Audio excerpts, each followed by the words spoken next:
श्री स्वामी समर्थ. नमस्कार मंडळी, स्वागत आहे तुमचे माझ्या यूट्यूब चॅनलवरती. आजचा दिवस तुम्हाला खूप छान सुखाचा आनंदाचा जाऊ हीच मी स्वामींच्या चरणी प्रार्थना करते आणि आज या नवीन व्हिडिओला सुरुवात करते. येत्या 6 जुलैला म्हणजेच रविवारी आलेली आहेत आषाढी एकादशी. आपल्या हिंदू धर्मात आषाढी एकादशीला विशेष महत्त्व दिले जाते. हा दिवस मोठा पवित्र दिवस आहे. या दिवशी उपवास केला जातो. या आषाढी एकादशीच्या दिवशी भगवान विष्णू हे क्षीरसागरात शेषनागावर योगनिद्रेस जातात आणि योगनिद्रेतून बाहेर येतात ते कार्तिकी एकादशीला. आणि या 4 महिन्यांच्या काळाला चातुर्मास असे म्हटले जाते. या आषाढी एकादशीच्या दिवशी व्रताला अनन्यसाधारण महत्त्व दिले जाते. या दिवशी जर आपण व्रत केले तर आपल्याला वर्षातील सर्व एकादशींचे पुण्यफळ प्राप्त होते. धार्मिक दृष्टीने हा दिवस अत्यंत महत्त्वाचा असल्यामुळे या दिवशी व्रतासोबतच आणि भगवान विष्णूंच्या पूजेसोबतच काही प्रभावी उपाय आणि सेवा देखील केल्या जातात. आज या व्हिडिओमध्ये मी तुम्हाला एक अतिशय प्रभावी असा उपाय सांगणार आहे. रविवारी आषाढी एकादशीला तुम्ही उपवास नाही केला तरी चालेल, पण सकाळीच घरात आणा या झाडाचे एक पान. शत्रू तुमच्यासमोर लोटांगण घालेल. 7 पिढ्यांचे दारिद्र्य हे नष्ट होऊन कितीही कठीणातील कठीण इच्छा ही पूर्ण होईल. घरात चहूबाजूने पैसा, धन, संपत्ती येऊ लागेल. तर असे कोणत्या झाडाचे पान आणायचे आहेत, त्या पानाचे काय करायचे आहेत याबद्दलची संपूर्ण माहिती आज या व्हिडिओमध्ये मी तुमच्यासोबत शेअर करणार आहे. त्यामुळे तुम्ही हा व्हिडिओ स्किप न करता शेवटपर्यंत नक्की पहा. चॅनलवरती नवीन असाल तर सबस्क्राईब करा आणि असेच माहितीपूर्व नवनवीन व्हिडिओ पाहण्यासाठी बेल आयकॉनला प्रेस करा. म्हणजे जेव्हा कधी मी नवीन व्हिडिओ अपलोड करेल त्याचं नोटिफिकेशन सर्वात अगोदर तुम्हाला भेटेल आणि तुम्ही एक पण व्हिडिओ मिस करणार नाही. आज या व्हिडिओमध्ये मी तुम्हाला जो उपाय सांगणार आहे तर हा उपाय आपल्याला आषाढी एकादशीच्या दिवशी करायचा आहे. या आषाढी एकादशीच्या दिवशी सकाळी 12 वाजण्याच्या अगोदरच तुम्हाला या झाडाचे एक पान जे आहे तर ते घरात आणायचे आहेत. जर भरपूर दिवसापासून तुमच्या मनामध्ये एखादी इच्छा असेल, मग तुमची इच्छा ही नोकरी प्राप्तीबद्दल असेल, धनप्राप्तीबद्दल असेल, मुलांची प्रगती होण्याबद्दल असेल किंवा तुमची शारीरिक मानसिक जी काही इच्छा असेल तर ती कठीणातील कठीण इच्छा पूर्ण होण्यासाठी तुम्हाला हा उपाय करायचा आहे. बऱ्याच वेळा आपल्या मनातील इच्छा पूर्ण करण्यासाठी आपण भरपूर प्रयत्न, कष्ट देखील करत असतो. परंतु कधीकधी कितीही प्रयत्न केले आणि कितीही कष्ट केले तरीही आपल्या प्रयत्नांना यश मिळत नाही आणि आपल्या इच्छा या अपूर्णच राहतात. जेव्हा आपल्या कुंडलीतले ग्रह हे कमकुवत असतात तेव्हा आपल्या प्रयत्नांना यश मिळत नाही. आणि विशेष तिथीवरती जर आपण काही उपाय जर केले तर त्या उपायांमधून आपल्याला त्या दिवसांचं एक शुभ फळ प्राप्त होते, त्या दिवसांचं महत्त्व प्राप्त होतं आणि आपल्या सर्व इच्छा मनोकामना या पूर्ण होतात. त्याचबरोबर जर तुम्हाला तुमच्या आयुष्यामध्ये एखाद्या शत्रूचा वारंवार त्रास होत असेल, आपल्या घराच्या आजूबाजूला बरीच अशी जळाऊ प्रवृत्तीची लोक राहतात.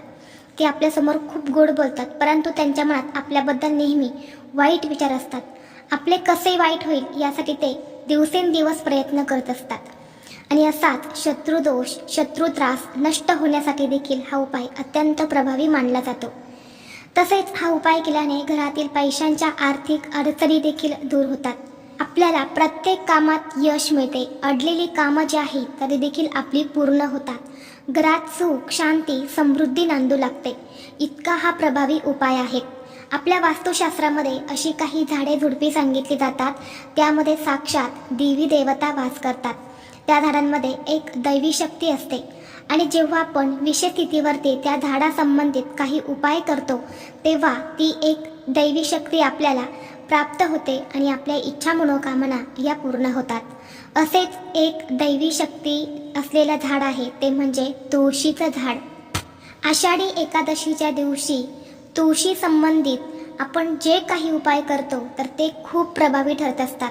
त्या उपायांचा आपल्याला खूप चटकन फळं प्राप्त होत असतं.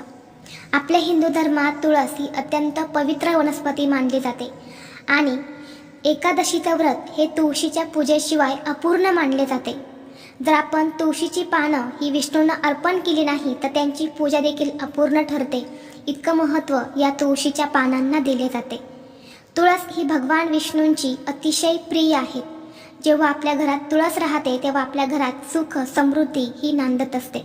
तसेच आपल्या घरातील नकारात्मक ऊर्जा नष्ट होऊन सकारात्मक ऊर्जा ही निर्माण होते.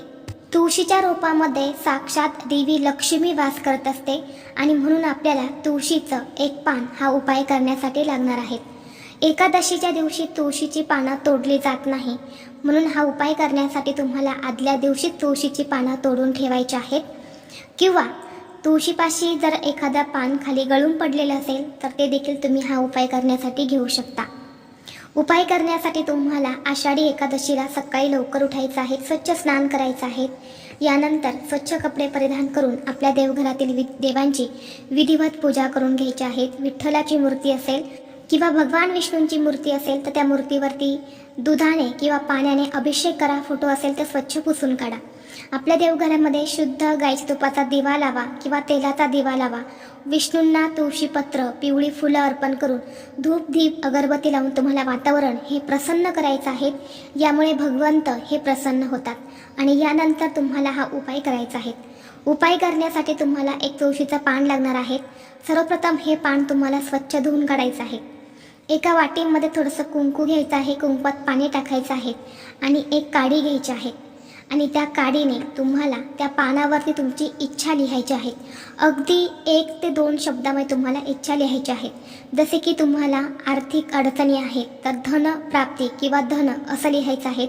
शत्रूंचा त्रास होत असेल तर शत्रू असे लिहायचे आहेत. किंवा तुमची शारीरिक मानसिक जी काही इच्छा असेल तर तशी इच्छा तुम्हाला लिहायची आहे. मुलांची प्रगती होत नसेल तर मुलांची प्रगती असे तुम्हाला त्या पानावरती लिहायचे आहे. यानंतर तुम्हाला एक प्लेट घ्यायची आहे. प्लेटमध्ये त्याच कुंकवाने एक स्वस्तिक काढायचं आहे. त्या स्वस्तिकवर तुम्हाला मुठभर तांदूळ ठेवायचे आहेत. तांदळावर तुम्हाला 1 रुपयाचं एक नाणं ठेवायचं आहे आणि त्या नाण्यावर तुम्हाला हे तुळशीचं इच्छा लिहिलेलं पान जे आहे तर ते ठेवायचं आहे. यानंतर हे पान आपल्या देवघरामध्ये भगवान विष्णूंच्या मूर्तीसमोर किंवा फोटोसमोर ठेवायचं आहे. विठ्ठलाची मूर्ती असेल फोटो असेल तर त्यांच्यासमोर ठेवायचं आहे किंवा बाळकृष्णांच्या मूर्तीसमोर ठेवायचं आहे. यानंतर त्या पानाला हळद कुंकू अक्षदा अर्पण करायचे आहेत. धूप दीप अगरबत्ती तुम्हाला ओवाळून घ्यायची आहेत आणि तिथेच बसून आपल्याला ओम नमो भगवते वासुदेवाय नमः या मंत्राचा 21 वेळा जप करायचा आहे. 1 वेळा व्यंकटेश स्तोत्रमचं पठण करायचं आहे आणि 1 वेळा श्री सुक्तमचं पठण करायचं आहे. यानंतर दोन्ही हात जोडून तुम्ही जी इच्छा त्या पानावरती लिहिलेली आहेत, जी इच्छा पूर्ण होण्यासाठी तुम्ही हा उपाय करत आहे तर ती इच्छा तुम्हाला दोन्ही हात जोडून भगवान विष्णूंना पूर्ण होण्यासाठी मनोभावे प्रार्थना करायची आहे. यानंतर संपूर्ण दिवसभर रात्रभर हे पान तसेच तुम्हाला तुमच्या देवघरामध्ये ठेवायचे आहे. दुसऱ्या दिवशी सोमवार आहे तर सकाळी लवकर उठून स्नान करायचं. एक लाल रंगाचा कपडा तुम्हाला घ्यायचा आहे. त्या कपड्यामध्ये तुम्हाला ते 1 रुपयाचं नाणं तसेच ते तुळशीचं पान जे आहे तर ते ठेवायचं आहे आणि तुम्हाला त्याला गाठ मारायची आहेत आणि त्याची एक छोटीशी पोटली तुम्हाला तयार करायची आहे. आणि यानंतर ही पोटली तुम्हाला तुळशीच्या एका जाड फांदीला बांधायची आहे. ही पोटली तुळशीला बांधल्यानंतर पुन्हा एकदा तुम्हाला मनोभावे तुमची इच्छा पूर्ण होण्यासाठी माता तुलसीला प्रार्थना करायची आहे. जोपर्यंत तुमची इच्छा पूर्ण होत नाही तोपर्यंत तुम्हाला ती पोटली तशीच झाडाला ठेवायची आहे. जेव्हा तुमची इच्छा पूर्ण होईल तेव्हा ती पोटली सोडून तुम्हाला वाहत्या पाण्यामध्ये विसर्जित करायची आहे. तसेच जेव्हा तुम्ही दररोज तुळशीची पूजा करता, तुळशीला जल अर्पण करता तेव्हा आपली इच्छा वारंवार तुम्हाला व्यक्त करायची आहे. बघा, या दिवशी जर आपण अशी इच्छा लिहून हे पान जर भगवान विष्णूंना अर्पण केलं तर विष्णू ती इच्छा जी आहे तर ती आपली नक्कीच पूर्ण करतात.